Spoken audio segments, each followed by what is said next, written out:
तेणु आज जितेबले लक्ष्मी साताणीकर भोग को आज्ञा मना करदेला कहले माँ तुम हाथ टेस्ट लगुनि लक्ष्मी कहले हई मोठो पुणी जा भल रांधुने वाला किए अच्छी मुझे रांधार एक मोर भल रांधुची किए राज कहले माँ जो दिन ठार मु अनुसया घरे प्रसाद पाइली खाइबाटा टेस्ट लगुच माँ तुम खाइबा भल लगुनि मुझे घरे खाइबी ये जितेबले सबू माँ मान गोटे भल प्रवृत्ति कौन जान कही आज्ञा बापा मैंने भाई मैंने मन रखी था आपण स्त्री आगे केवे अन्य तार प्रशंसा करेंगे पुरुष मान तो प्रशंसा कले चलो अन्य नारी प्रशंसा कले तो प्रकाश होगा घर कली कजिया हवा फाइनाल कौन तेणु लक्ष्मी मन में राग रहा अनुसया भल रोषे कला एपटे जाकि शंकर भगवान पाखे हाजर कौन दिपर समय पार्वती जगह नारद आ बापा कौन प्रसाद पाई नारद कले भल लगुनि टेस्ट तो लगुनि ना हे मोठो पुणी भल के रोषे कर जाए ना माँ अनुसया सत्यत्व बल सी जहाँ रांधि दौरान अमृत सुंदर लगुच मुझे गोल दौड़ पार्वती की टेला तेली करके टेकी टेकी देकर आज्ञा निआ लगे पलैले एपटे ब्रह्मा की निआ लगे देखिए पड़े ब्रह्मा तो घरे पड़े ये जितेबले लक्ष्मी साताणी से दिन नारायण शोई लक्ष्मी पाद सेवा करा से दिन पाद सेवा कर टाइमटा बढ़ीगला आपण मैंने भी जितक बापा मैंने भाई मैंने मन देख जदि आपण नारायण कोण घसुला बेले अधिका समय घसवा आरंभ कले जानवे कि गोटे डिमांड अच्छे तेणु लक्ष्मी जितेबले घसवा टाइमटा बढ़ला मन मन ठाकुर भाविले कौन गोटे अच्छी आसी कहले लक्ष्मी कौन कह लक्ष्मी साताणी कहले प्रभु जदि आप अनुमति देवे गोटे सत्य कले गोटे बरटे लगे आज्ञा ठाकुर से तो मैंने घसा घसी खाई पूरा दोस्त तंदुरुस्ती कर मने मने कहले मुझे कहूँ जहाँ बाकी मुझे आगे सत्य कली लक्ष्मी साताणी कहले प्रभु तुमको अनुसया सतीत्व नष्ट करने पड़ो जगन्नाथ स्वामी कहले कहले हे गोटाकर सतीत्व नष्ट कली तुलसी जाए आजीवन सारा मसला ही पड़ी तू पुणी लक्ष्मी कहले मत कथा देच काली सकाल जीवाटा फाइनाल विचरा नारायण बाहर एपटे माँ पार्वती तेला तेली कर बर मागे स्वामी शंकर को पठेले एपटे ब्रह्माणी ब्रह्मा को पठेले तीन देवता गोटे छकरे हाजर शंकर भगवान पचारे कले विष्णु जुआड़े विष्णु कले बापा तमें जुआड़े मिसियाड़े ये तीन देवता जाक चलिए से माँ अनुसया स्वामी को पद सेवा करुन ये तीन जन जाक पहुंची गले ब्राह्मण रूप माँ भिक्षा देही हे माँ भिक्षा देही हे माँ मैंने मन रख जो नारीटा काय मन वाक्य स्वामी पद सेवा कर सी मंदिर जावा दरकार पड़ो मंदिर ठाकुर ता निज घरे आसिक पहुंचे बा अनुसया मंदिर को जाइनी किंतु तीन देवता पहुंची गले आसिक अनुसया घरे पहुंचले स्वामी पद सेवा कर अनुसया कले किए सेवा कर अपेक्षा कर मो स्वामी को पद सेवा कलापर निश्चित तुम पाखक जी पद सेवा सैला अध घंटे पर अनुसया आसिक पहुंचले कले कौन कहूच कह कौन भिक्षा देवी भिक्षा जो आइले ये तीन जन जाक देवता कहले माँ आमर अन्य भिक्षा किसी दरकार नहीं ना आम केवल गोटे भिक्षा चाहूँ आपण आम तीन जन को स्तन्यपान कराइबे अनुसया विचार कले एमाने होते युवक आपको स्तन्यपान कले मो सतीत्व नष्ट हो सतीत्व बड़े अनुसया जानिले ये तीन जन जाक आउ केही नुह तीन ठाकुर आयुषी मत परीक्षा करने अनुसया कले शुण मु तुमको कथा देती अर्थ स्तन्यपान करेबी आज्ञा देखु सतीत्वर महिमा हाथ में पानी टे धरले कहले जदि मो काय मन वाक्य सती होती तमें तीन टा जाक दी मासिया छुआ हो जाए आज्ञा जेमते पानी पकईदेले ब्रह्मा विष्णु महेश्वर सब दी मासिया छुआ अनुसया कले चल आमर पप्पू बोतला भल कि मशारी फसारी आण तीन छुआ घरे खेलवा ब्रह्मा विष्णु महेश्वर खेलिले कौन 6 मास गला वैकुंठ भगवान विष्णु ना कैलाश पर्वत शंकर भगवान ना ब्रह्मलोक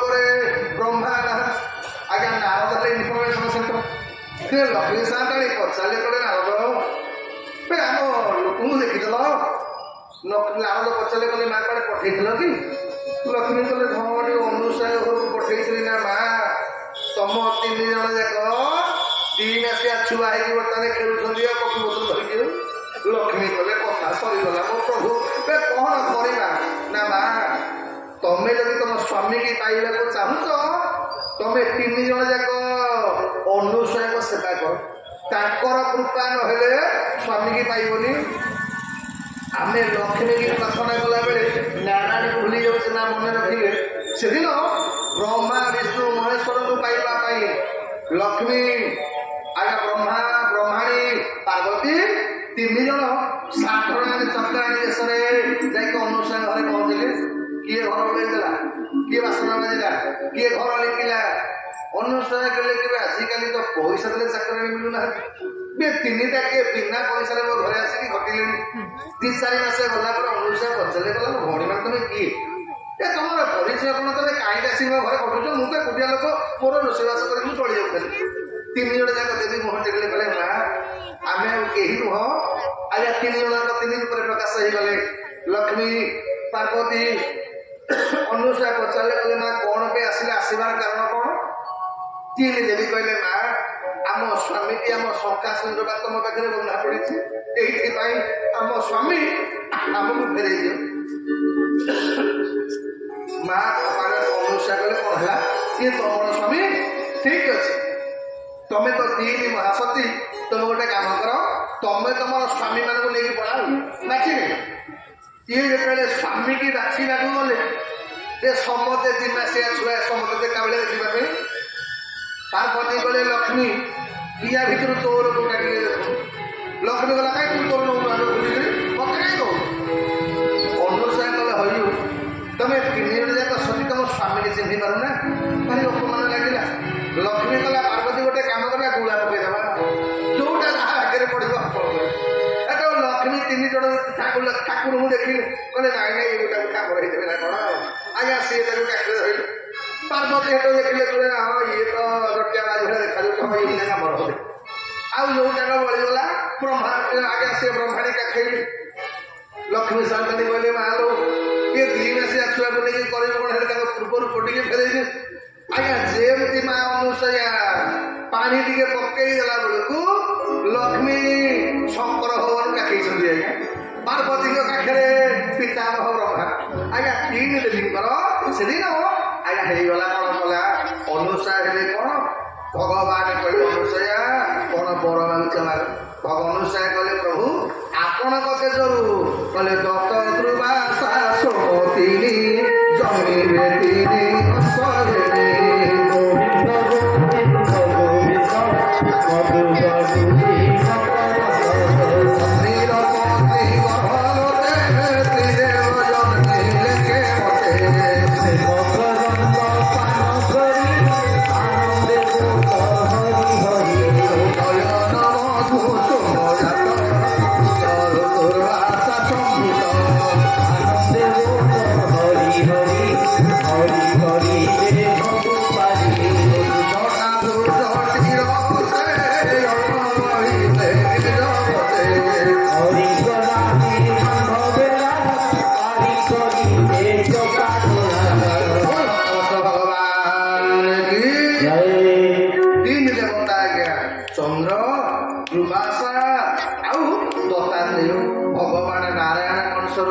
ଦତ୍ତାତ୍ରେୟ ବ୍ରହ୍ମା କଂସରୁ ଚନ୍ଦ୍ର ଆଉ ଶଙ୍କର ଭଗବାନ କଂସରୁ ଦୁର୍ବାସା 3 ଦେବତାଙ୍କର ଆଜ୍ଞା ପ୍ରକଟ ହେଇଗଲେ। ତେଣୁ କହିବାର ତା ଆଜି ସୁଖଦେବ ଗୋସ୍ୱାମୀ କହୁଛନ୍ତି କହିଲେ ପରୀକ୍ଷିତ ଯେପଟେ ଅତ୍ରିଙ୍କର ବଂଶରେ ଏଇ ଯେତେବେଳେ କଶ୍ୟପ ଆଜି ଆମର ଦକ୍ଷ ପ୍ରଜାପତିଙ୍କର ବଂଶରେ ଜନ୍ମ ମନୁ ମହାରାଜଙ୍କର 3 କନ୍ୟା ଆକୃତି ବରିଲେ ଋଷିଙ୍ଗି କପିଳ ଦେବ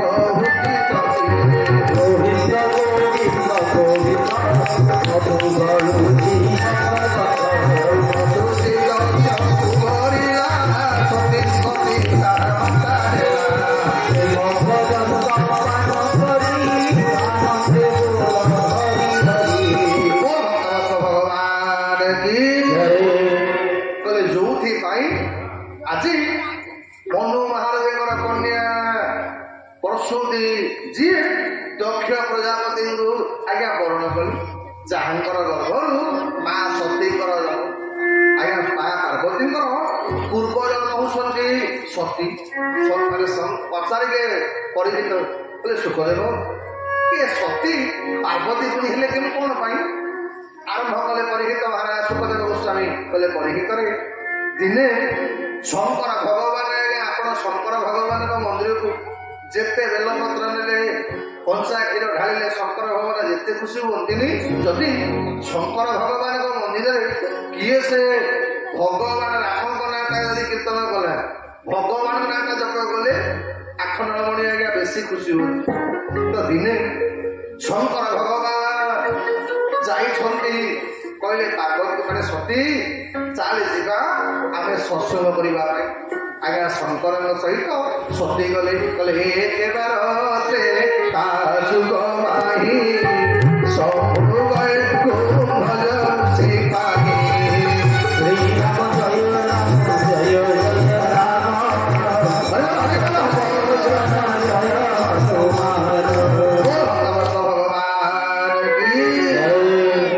ଶଙ୍କର ଭଗବାନ କଲେ ସତୀ ସତ୍ସଙ୍ଗ କରିବାକୁ ଯିବା। ଆଜ୍ଞା ସେଦିନ ଶଙ୍କର ଭଗବାନଙ୍କ ସହିତ ସତୀ ସତ୍ସଙ୍ଗ କରିବାକୁ ଯାଇ ଅଗସ୍ତ୍ୟ ଋଷିଙ୍କ ଆଶ୍ରମରେ ପହଞ୍ଚିଲେ। ଯେତେବେଳେ ପହଞ୍ଚିଲେ ଅଗସ୍ତ୍ୟ ଋଷିକି ଶଙ୍କର ଭଗବାନ କହିଲେ ଅଗସ୍ତ୍ୟ ଟିକେ ରାମ କଥା ଟିକେ କହନ୍ତନି ମତେ। ଯେତେବେଳେ ରାମ କଥା ଆଜ୍ଞା ଭଗବାନଙ୍କର କଥା ଶୁଣିବାର ନିୟମ ଶୁଣନ୍ତୁ ମାନେ ଦେଖିବେ ସତ୍ସଙ୍ଗ ଆରମ୍ଭ ହେଲା ବକ୍ତା ଜଣେ ବକ୍ତା ହେଲେ ଅଗସ୍ତ୍ୟ ଶ୍ରୋତା ଦି ଜଣ ଜଣେ ସତୀ ଆଉ ଜଣେ ଶଙ୍କର। ଏ ଦି ଜଣ ଶ୍ରୋତା ଭିତରୁ ଶଙ୍କର ଭଗବାନ ପ୍ରେମର ସହିତ ଆଗ୍ରହର ସହିତ ଶୁଣୁଛନ୍ତି ଆଉ ଇଏ ମା ସତୀ ମନେ ମନେ ଭାବିଲେ କହିଲେ ହଁ ମୋ ବାପା ଦକ୍ଷ ପ୍ରଜାପତି ବେ ମୁଁ କଣ ରାମାୟଣ ଭାଗବତ ଜାଣିନି ପୁଣି ଇଏ କଣ କହିବ ବା ସିଏ ଖୁଟକୁ ଟେଣ୍ଟକୁ ଲାଇଟିକି ମାଇକିକି ଅନେଇଲେ। ଶଙ୍କର ବାରମ୍ବାର କହୁଛନ୍ତି ସତୀ ଅନ୍ୟମନସ୍କ ହନା ଭଗବାନଙ୍କ କଥାରେ ଜମାପତି ଭ୍ରମ କରେନି।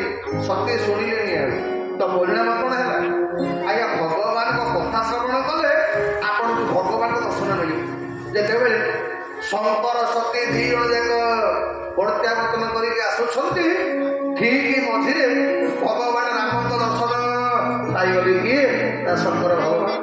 ଯେତେବେଳେ ଶଙ୍କର ଭଗବାନ ରାମ ମଣିଷ ଭଳିଆ କାନ୍ଦିକି ବୁଲୁଛନ୍ତି ବୀର ବିକଲ ଇବର ହୁରାଇ ଚତ ପୀଡ଼ିତ ବିପୀନ ଭାଇ ରାମ ଜୟ ରାମ ଜୟ ଜୟ ରାମ ଜୟ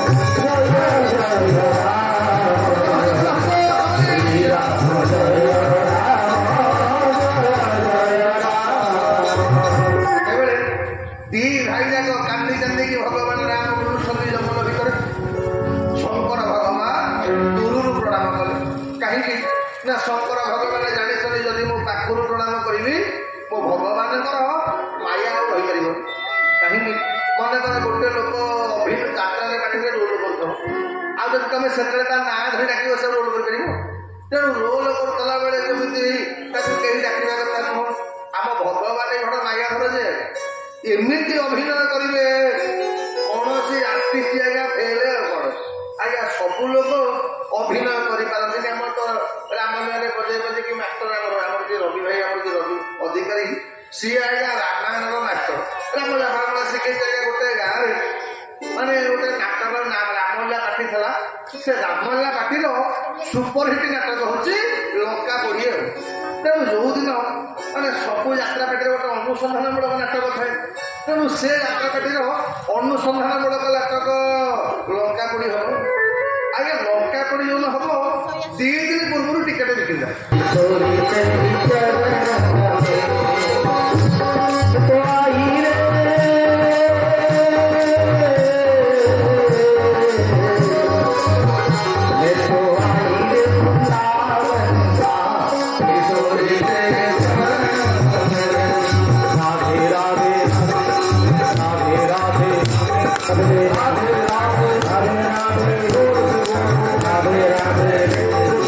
Radhe Radhe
सती ये शंकर भगवान प्रणाम कले जेमती प्रणाम कले सती कहले कहले स्वामी तुम मुंड सुरुचि सुनीति अर्थ कौन ना जी नीति की भल पाए आदर्श को भल पाए सत्यता को भल पाए प्रेम को भल पाए जिते आपण सुनीति की भल पाइबे आपण गर्भर ध्रुवंकर जन्म हम आदि आपण मैंने सुरुचि की भल पाइबे राजा आज्ञा नीति की नहीं भल पाती ये जीवन नीति की भल पाए किए सत्य पथ रहा भल पाऊँ न्याय करने को किए भल पाऊँ धर्म मार्ग रहा मैंने कहीं भल पाऊे आम केवल रुचि की भल पाऊे रुचि कौन भल खाइबी भल पिंधि भल देखी भल घर रही आराम करी जी रुचि कपड़े पड़गला आज्ञा सी ध्रुव को पाइपर ध्रुव हूँ कि सत्यर स्वरूप ये राजा उत्तनागद बड़राणी सुनीति की भल पाती दिने है सुनीति आज्ञा चतुर्मास व्रत करने किसी सन्थ आसिक कहते राजा उत्तनागद घरे से सन्थ मान सेवा कर दायित्वटा सुनीति रही सुनीति सन्थ मान सेवा कला सन्थ मैंने गला बेले कहले कहले बाहर तू आम सेवा कर आम बर दौचु तोर गोटे भगवान भक्त पुत्रटी ते मिलू सुनीति कहला कहला बाबा तमे मते बर देल आउ गोटे बर दियो मो सान भौणी तार मो सौतुणी तार सुनीतिर पिलापिली नाई तार भी गोटे पुओ हो बाबाजी मैंने विचार कले कहले ना आज पर्यंत निज सौतुणी बर मागवाटा प्रथम थर पे आम देखिलु जा तो कथा अनुसार तुम दी जन दीटा पुत्र सन्तान हम उत्तनागद राजा ज्येष्ठ पुत्र है कि ध्रुव जिते बसवा हाथ बढ़े मना कला सुरुचि कला हे तोहर पूर्व भाग्य नाही पितार आस घटी नाही गोविंद गोविंद गोविंद पशु करुची देख हे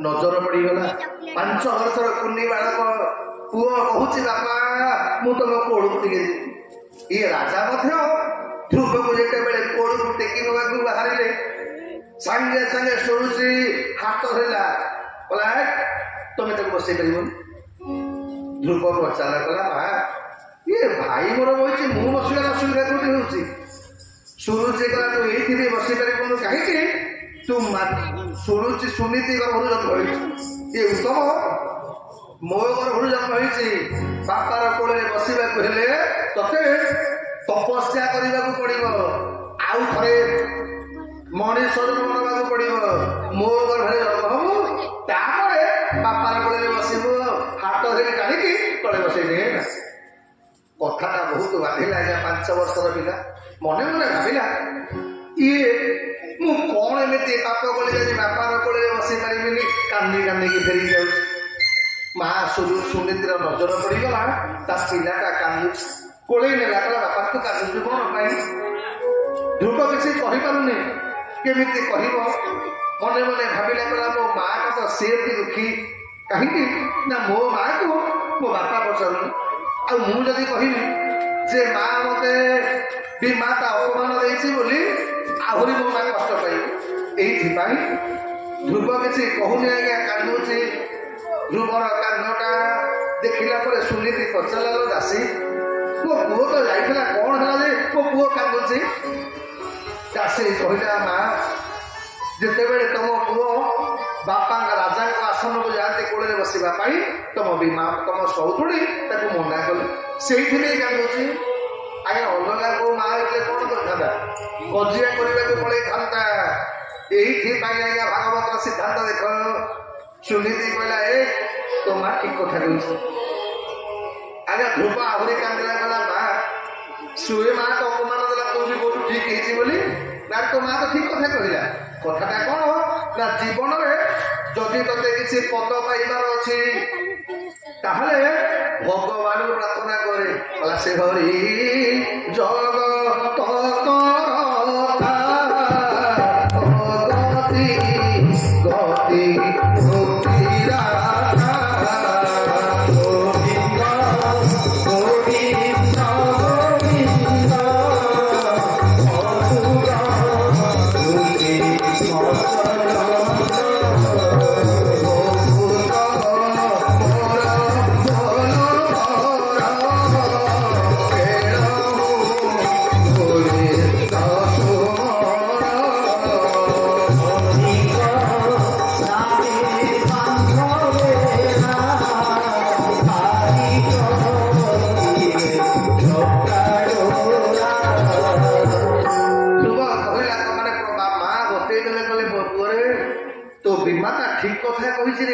ଏ ଦୁନିଆରେ ଯାହା ତୁ ଦେଖୁଛୁ ସବୁ ପାଇବା କହିଲେ ତତେ ସେବା ଭଗବାନଙ୍କୁ ପ୍ରାର୍ଥନା କରିବାକୁ ପଡିବ। ଏ ସଜନ ଆମକୁ ଯୋଉ ମଣିଷ ଜନ୍ମ ମିଳିଛି ଏଇଟା ହଉଛି ଆମ ପାଇଁ ଭଗବାନଙ୍କ କୃପା। ଆମ ମାନଙ୍କୁ ଯୋଉ ଭାଗବତ କଥା ଶୁଣିବାକୁ ମିଳିଛି ଇଏ ହଉଛି ମଧ୍ୟ ଭଗବାନଙ୍କ କୃପା। ଜଗତରେ ଯାହା ଆମେ ପାଇଛେ କେବଳ ତାଙ୍କରି କୃପାରୁ ପାଇଛେ। ତେଣୁ ପୁଅ ଯଦି ତୋର ବାପାର କୋଳରେ ଆମେ ବାପାର କୋଳରେ କଣ ତୁ ଯଦି ଚାହିଁବୁ ପରମ ପିତା ଏ ବ୍ରହ୍ମାଣ୍ଡର ବାପା ତାଙ୍କରି କୋଳରେ ବସିପାରିବୁ। ଧ୍ରୁବ କହିଲା ମା ମତେ କଣ କରିବାକୁ ପଡିବ? ତା ତପସ୍ୟା କରିବାକୁ ପଡିବ। ଭଗବାନ ତା ତପସ୍ୟା ଅର୍ଥ କଣ? ଏ ଜଙ୍ଗଲକୁ ଯାଇକି ଆଜ୍ଞା ତପସ୍ୟା କରିବା କଥା କହୁନି। ଆମେ ମାନେ କେତେ କାମ ଦାମ ଛାଡି ଯୋଉ ଘଣ୍ଟେ କିମ୍ବା 2 ଘଣ୍ଟା ଟିକେ ବସିଛେ ଏଇ ଗୋଟେ ହଉଛି ତପସ୍ୟା। ଏବେ କଣ କାହାର କିଛି କାମ ନାହିଁ ଆଜ୍ଞା। ଏ ସମସ୍ତଙ୍କର ଦୁନିଆରେ ସମସ୍ତେ ସବୁ ପ୍ରକାର କାମ ଛାଡି ଆମେ ଯୋଉ ଏକାଠି ହେଇଛେ ଇଆରି ନାଁଟା ତପସ୍ୟା। ଆଉ ଏ ତପସ୍ୟା କଲେ ଭଗବାନ ନିଶ୍ଚିନ୍ତ ମିଳିବେ କନଫର୍ମ ହେଇଯିବା ଦରକାର। ଆପଣ ଧ୍ରୁବ ପଚାରିଲା କହିଲା ମା ମତେ ବି ତପସ୍ୟା କରିବାକୁ ପଡିବ ମତେ କହ ମା ମୁଁ ବି ତପସ୍ୟା କରିବି। ମା ଦେଖିଲେ ଇଏ ଯଦି 5 ବର୍ଷ ବୟସରେ ମତେ ଛାଡିକି ପଳେଇବ ମୁଁ ରହିବି କେମିତି? ଆଜ୍ଞା ଛୋଟ ପିଲାଙ୍କ ମା ଯେମିତି ବୁଝାଏନି ଏ ଭାଇ ଆସିବ ଏ ବୁଢୁବୁଢୀ ଭାଇ ଅଛି ଏ ଅନ୍ଧାର ଭାଇ ଆଇଲା ଆଜ୍ଞା ସେମିତି 5 ବର୍ଷର ବାଳକ ଧ୍ରୁବକୁ ମା କହିଲେ ପୁଅରେ ଭଗବାନଙ୍କୁ ପାଇବା ବଡ କଷ୍ଟ ନା ମା ଖାଲି ଏତିକି ମତେ କହ ଭଗବାନ ଅଛନ୍ତି କୋଉଠି? ଧ୍ରୁବକୁ ଡରେଇବା ପାଇଁ ମା କହିଲା ପୁଅ ଭଗବାନ ଜଙ୍ଗଲରେ ଅଛ। ଆଜ୍ଞା ସେଇ ଗୋଟିଏ ପଦ। ରାତିରେ ଧ୍ରୁବ ବିଚାର କଲା ମୋ ମା ମତେ ଛାଡିବନି ଜଙ୍ଗଲକୁ। ଏଇଥିପାଇଁ ରାତିରେ ମା ଶୋଇଛି। 5 ବର୍ଷର ବାଳକ ପଳେଇଗଲା ଭଗବାନଙ୍କୁ ଦର୍ଶନ କରିବା ପାଇଁ। ମା ବତେଇଛି ଜଙ୍ଗଲ ଭିତରେ ଭଗବାନ ଅଛନ୍ତି। ଜଙ୍ଗଲ ଭିତରେ କାନ୍ଦି କାନ୍ଦିକି ଧ୍ରୁବ ବୁଲୁଛି କୋଉଠି ଭଗବାନ ମିଳିବେ? ଗଛକୁ ଦେଖୁଛି ପଚାରୁଛି ବୃକ୍ଷକୁ ଦେଖିନ ଧ୍ରୁବ କରନ୍ତି ରୋଦନ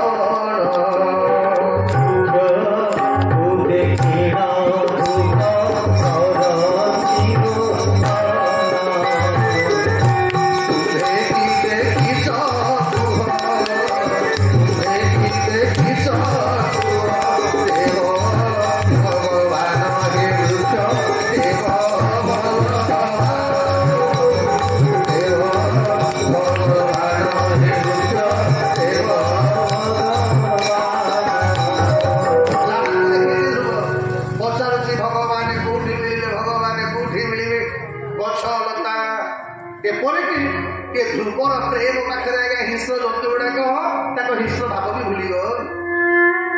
ଆଜ୍ଞା ଭଗବାନ ସବୁ ସହ୍ୟ କରିପାରନ୍ତି, କିଏ ଭଗବାନଙ୍କ ପାଇଁ କାନ୍ଦିବ ଏଇଟା ଭଗବାନ ସହ୍ୟ କରିପାରନ୍ତିନି ଆଜ୍ଞା। ଏଇଥିପାଇଁ ଆପଣ ଯେତେ ମନ୍ତ୍ର ତନ୍ତ୍ର ଯନ୍ତ୍ର ଯେତେ ଭୋଗରାଗ ଦିଅନ୍ତୁ, ଯିଏ ଭଗବାନଙ୍କ ପାଇଁ କାନ୍ଦେ ଆଜ୍ଞା ଭଗବାନ ସହ୍ୟ କରିପାରନ୍ତିନି। ଆଜି ଯେତେ ଧ୍ରୁବ ଭଗବାନଙ୍କୁ ପାଇବା ପାଇଁ କାନ୍ଦି କାନ୍ଦି ବୁଲୁଛି, ଭଗବାନ ସହ୍ୟ କରିପାରିଲେନି। ନାରଦଙ୍କୁ ପଠେଇଲେ, ଗଲେ ନାରଦ ଯା ଧ୍ରୁବକୁ ବତେଇ ଦବୁ ମତେ ପାଇବାର ମାର୍ଗଟା କଣ। ଆଜ୍ଞା ନାରଦ ଭଗବାନଙ୍କ ନିର୍ଦ୍ଦେଶ ଆସିକି ପହଞ୍ଚି ଗଲେ। ଧ୍ରୁବର ନଜର ପଡିଗଲା ନାରଦଙ୍କ ଉପରେ। କିଏ ଧ୍ରୁବ ତ ନାରଦ କିଏ ଚିହ୍ନି। ଧ୍ରୁବ ମନେ ମନେ ଭାବିଲା ବୋଧେ ଭଗବାନ ନା କଣ। ଆଜ୍ଞା ଧ୍ରୁବ ସିଧାସଳଖ ଗଲା, ପାଦ ତଳେ ପଡିଗଲା, କହିଲା ତମେ ମୋ ଭଗବାନ। ନାରଦ ଧ୍ରୁବର ପ୍ରେମ ଦେଖିଲା ପରେ କହିଲେ, ବାପାରେ ମୁଁ ତ ବି ଭଗବାନ ନୁହଁ, ମୁଁ ଭଗବାନଙ୍କ ଭକ୍ତ, ମୋ ନାଁଟା ନାରଦ। ନାରଦ ଧ୍ରୁବ କହିଲା, କହିଲା ଆଜି ମୁଁ ଜାଣିଲି ମତେ ନିଶ୍ଚିତ ଭଗବାନ ମିଳିବେ। ନାରଦ କହିଲେ କେମିତି ଜାଣିଲୁ? ନା ପିଲାଦିନେ ମୋ ମା କହୁଥିଲା ଯାହାକୁ ସତ୍ସଙ୍ଗ ମିଳିଯାଏ, ଯାହାକୁ ସାଧୁସଙ୍ଗ ମିଳେ ତାକୁ ଭଗବାନ ମିଳନ୍ତି। ଏ ନାରଦ ସତ କହିଲେ ମତେ ଭଗବାନ ମିଳିବେ? ନାରଦ କହିଲେ, କହିଲେ ଶୁଣୁ ଭଗବାନଙ୍କୁ ପାଇବାଟା ସହଜ କଥା ନୁହଁ। ନା ମିଳିବେ ତ? ନା ମିଳିବା ପାଇଁ ତତେ ତପସ୍ୟା କରିବାକୁ ପଡିବ। ନା କରିବି ନା କୋଉଠି? ନା ମୁଁ ଧ୍ରୁବ ମଧୁବନ ପଳେଇ ଯା ଯମୁନା ନଦୀ କୂଳରେ। ଆଜ୍ଞା ଯମୁନା ନଦୀର କୂଳର ମଧୁବନରେ ଧ୍ରୁବ ଦ୍ୱାଦଶାକ୍ଷର ମନ୍ତ୍ର ଓଁ ନମଃ ଭଗବତେ ବାସୁଦେବ ମନ୍ତ୍ରକୁ ଜପ କଲେ। ପରିଣାମ ହେଲା କଣ? 6 ମାସରେ ଭଗବାନଙ୍କୁ ଦର୍ଶନ କଲେ। ଭାଗବତ ଶୁଣିବେ, ଧ୍ରୁବ ଭଗବାନଙ୍କୁ ଦର୍ଶନ କରିନାହାନ୍ତି ମ। ଆଜ୍ଞା ଭଗବାନ ଧ୍ରୁବକୁ ଦର୍ଶନ କରିବା ପାଇଁ ଭଗବାନ କଲେ ଗରୁଡ଼ ପୃଷ୍ଠେ ବନମାଳୀ ଧ୍ରୁବ ସମୀପେ ଗଲେ।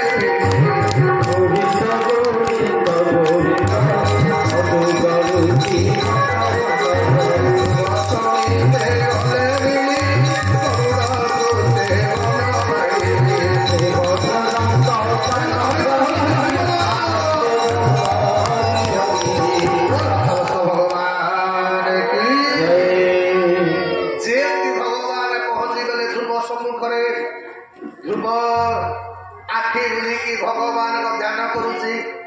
ଗରୁଡ଼ ଉପରେ ଭଗବାନ ପହଞ୍ଚିଲେଣି, ଏପର୍ଯ୍ୟନ୍ତ ଧ୍ରୁବ ଆଖି ଖୋଲୁନି। ଆଜ୍ଞା ଭଗବାନ ମାୟା କରିକି ଧ୍ରୁବ ଯୋଉ ରୂପଟାକୁ ଧ୍ୟାନ କରୁଥିଲା ସେ ରୂପଟାକୁ ଅନ୍ତରିତ ହେଇଗଲା। ଆଜ୍ଞା ଧ୍ରୁବ ଆଖି ଖୋଲିଦେଲା ବେଳକୁ ଭଗବାନ ଛିଡା ହେଇଛନ୍ତି। ଭଗବାନ ଚାହିଁଛନ୍ତି ଧ୍ରୁବକୁ, ଧ୍ରୁବ ଚାହିଁଛି ଆଜ୍ଞା ଭଗବାନ। 5 ମିନିଟ୍ ଗଲା, 10 ମିନିଟ୍ ଗଲା, ଧ୍ରୁବ କିଛି କହୁନି। ଭଗବାନ ଆଗ ମୁହଁ ଖୋଲିଲେ, କହିଲେ ଧ୍ରୁବ ତମେ କିଛି କହିବନି ମତେ? ଧ୍ରୁବ କହିଲା ଶାନ୍ତି ମତେ ସିନା କହି ଆସିଥିଲେ, କଥା କହି ଆସିଥିଲେ, ମୁଁ ସିନା କହୁଥିବା 5 ବର୍ଷ ମତେ ଏପର୍ଯ୍ୟନ୍ତ ଗୋଟେ ଗୋଟେ ଶବ୍ଦ ମୋ ତୁଣ୍ଡରେ ଭଲ କରି ପଶୁନି।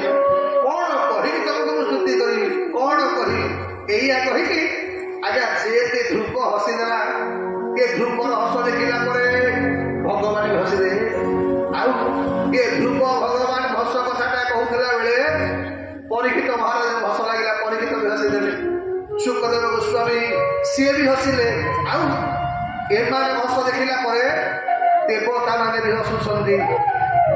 ପରୀକ୍ଷିତ ମହାରାଜ ପଚାରିଲେ, କହିଲେ ଶୁକଦେବ ଭଗବାନ ହସିଲେ କଣ ପାଇଁ? ଶୁକଦେବ କହିଲେ ଭଗବାନ ମତେ ହସେ, ଭଗବାନ ଏଇଥିପାଇଁ ହସିଲେ। ଭଗବାନ କହିଲେ ଦେଖ ଇଏ ଭକ୍ତ ମାନେ ମତେ ଯୁଗ ପରେ ଯୁଗ, ଜନ୍ମ ପରେ ଜନ୍ମ, ବ୍ରହ୍ମା ଶଙ୍କର ଦେବତା ମାନେ ମତେ ପ୍ରାର୍ଥନା କରନ୍ତି, ମୁଁ ତାଙ୍କୁ ଦର୍ଶନ ଦିଏ। କିନ୍ତୁ ଇଏ ଭକ୍ତକୁ ଦେଖ ମୁଁ ଦର୍ଶନ ଦେଇକି ପାଖରେ ଛିଡା ହେଇଛି, ଇଏ ମତେ କିଛି କହୁନି। ଏଇଥିପାଇଁ ଭଗବାନ ହସ ଲାଗିଲା। ପରୀକ୍ଷିତ ପଚାରେ ଗଲା ଚା ଧ୍ରୁବ କାହିଁକି ହସିଲା? ଧ୍ରୁବ କହିଲା, କହିଲା ସାତେ ମତେ ସିନା ମାନେ କଥା କହି ଆସିଥିଲେ ମୁଁ କଣ କହିଥାନ୍ତି, ମତେ ନା କଥା କହି ଆସିଲେ ମୁଁ କହିବି କଣ ହସି। এইଥିପାଇଁ ଆଜ୍ଞା ଭଗବାନ ଧ୍ରୁବ ହସିଦେଲା। ନା ଦେବତା ମାନେ ହସିଲେ କଣ ପାଇଁ?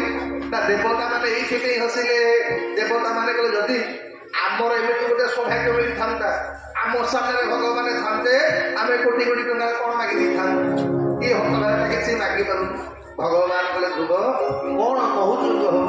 ଧ୍ରୁବ କହିଲା ମତେ କଥା କହି ଆସିନି। ଭଗବାନ କଣ କଲେ ନିଜର ଶଙ୍ଖଟାକୁ ଛୁଆଇ ଦେଲେ ଧ୍ରୁବ ମସ୍ତକରେ। ଯେମିତି ଆଜ୍ଞା ମସ୍ତକରେ ତ ଶଙ୍ଖ ହେଇଗଲା। କହିଲା ମୋର ଅଜ୍ଞାନ ହୃଦେ ପଶି ଜ୍ଞାନ ତୁ ଦେଲୁ ବ୍ରହ୍ମରାଶି। ଗୋବିନ୍ଦ ଗୋବିନ୍ଦ ଗୋବିନ୍ଦ ମଧୁ ଗରୁତି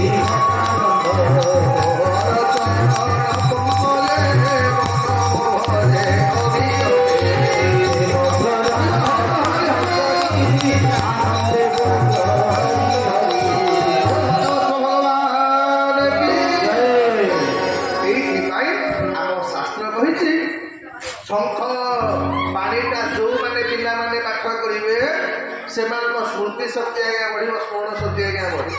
ଶଙ୍ଖ ବଜେଇଲେ ସ୍ମୃତି ଶକ୍ତି ବଢେ।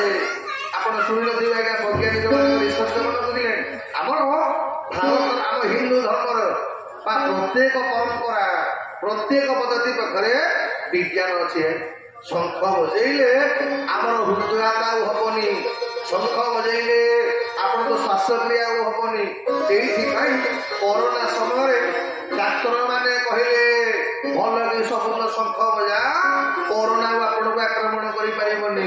ତେଣୁ ସଜା ଭଗବାନ ଶଙ୍ଖଟା ସ୍ପର୍ଶ କରିଲା ପରେ ଧ୍ରୁବ ଭଗବାନଙ୍କୁ ସ୍ତୁତି କଲା।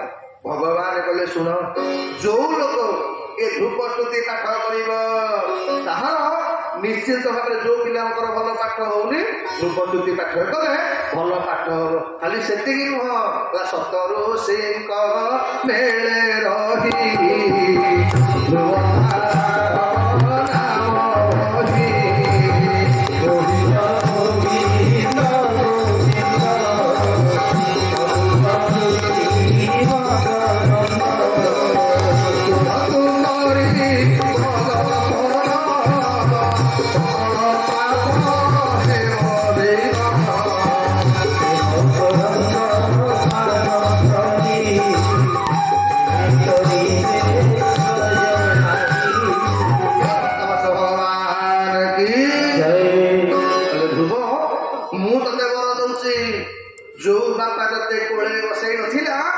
ଏବେ ତପସ୍ୟାରୁ ଗଲା ପରେ ସେଇ ବାପା ତତେ ସ୍ୱାଗତ କରିକି ନବ। ବାପାଙ୍କ ପରେ ତମେ ମାନେ ବସିବ ବାପାଙ୍କ ଆସନରେ। ଅନେକ ହଜାର ବର୍ଷ ତ ବସି ସାରିଲା ପରେ ସ୍ୱଦେହରେ ତମକୁ ସପ୍ତ ଋଷି ମାନଙ୍କ ବେଳରେ ମୁଁ ନକ୍ଷତ୍ର ମଣ୍ଡଳରେ ସ୍ଥାନ ଦେବି। ଆଉ ଯୋଉ ବ୍ୟକ୍ତି ତମକୁ ପ୍ରତ୍ୟେକ ଦିନ ଦର୍ଶନ କରିବ, ଆମ ଶାସ୍ତ୍ର କହିଛି ଆଜ୍ଞା ଯୋଉମାନଙ୍କର ମନସ୍କାମନା ପୂର୍ଣ୍ଣ ହଉନି, ବହୁତ ଚେଷ୍ଟା କରୁଛ କଣ ଗୋଟେ କାମଟେ ଅଟକିକି ରହିଯାଇଛି, ଆପଣ ଛୋଟିଆ କାମଟେ କରନ୍ତୁ ଆଜ୍ଞା। ଭାଗବତ କହିଛି ଯୋଉ ବ୍ୟକ୍ତି ଆକାଶରେ ଧ୍ରୁବ ତାରା ଥିଲା ବେଳେ ସ୍ନାନ କରିବ ଆଉ ଧ୍ରୁବ ତାରାଙ୍କ ଉଦ୍ଦେଶ୍ୟରେ ଟିକେ ଅର୍ଘ୍ୟ ଦେବ ଆଜ୍ଞା, ପ୍ରାର୍ଥନା କରିବ ଯୋଉଟା ମନସ୍କାମନା ଆପଣ ଅଛି ଧ୍ରୁବ ତାରାକୁ ଲକ୍ଷ୍ୟ କରି ଆପଣ ଜଳ ଟିକେ ଦେବେ ଆଉ ପ୍ରାର୍ଥନା କରିବେ। ବିଶ୍ୱାସ ଅଛି 3 ମାସ ଭିତରେ ତା ମନସ୍କାମନା ନିଶ୍ଚିତ ପୂର୍ଣ୍ଣ ହବ। ମୁଁ କହୁନି ଆଜ୍ଞା, ଭାଗବତ କହିଛି।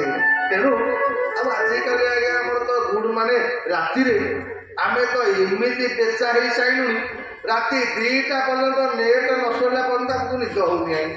ରାତି ଯାକ ବସିକି ଆଜ୍ଞା ଏମାନେ କେଞ୍ଚିବୁ, ଦିନ 8ଟା 9ଟା ବେଳକୁ ଆମର ଗୁଡ ମର୍ଣ୍ଣିଂ ହବ। ଧ୍ରୁବ ତାରା ଥିଲେ ତ ଧ୍ରୁବ ତାରା କଣ ସୂର୍ଯ୍ୟ ତ ଆସିକି କହିବେ ମୁଁ ତ ବୁଢା ଲୋକ ବସିଲିଣି। ତେଣୁ ଆଜ୍ଞା ଆମର ପୁରୁଣା ପରମ୍ପରା ମାନିଲେ ଭଲ।